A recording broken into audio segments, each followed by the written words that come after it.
tablet at telepono. Alam nila ang lahat pero hindi pa nakakalabas ng bahay.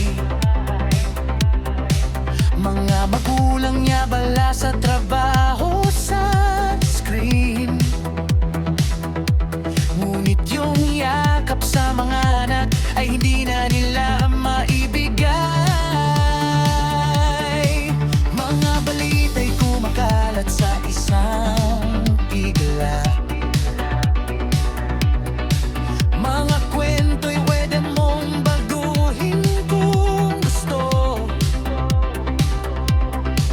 Nakakakuha tayo ng impormasyon sa lahat ng oras. Ngunit yung katotohanan ay hindi na natin alam kung saan. Maganda nga naman, mas maraming pagkakataon, mas mabilis na pag-unlad para sa lahat.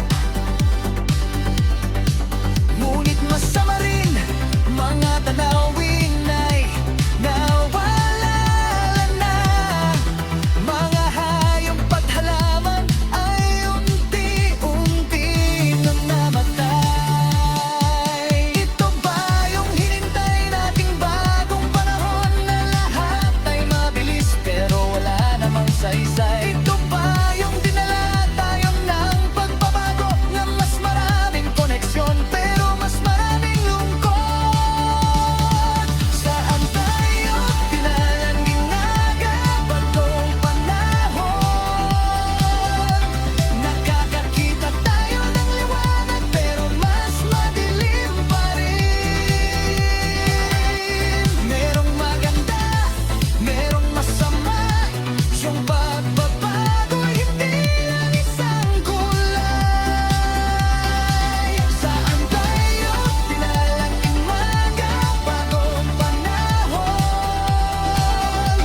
Nakakakita tayo ng loob pero mas naliligaw pa rin.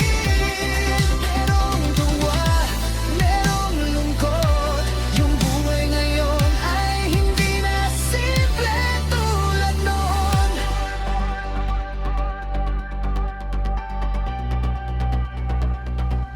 Hindi masama ang pagbabago, hindi masama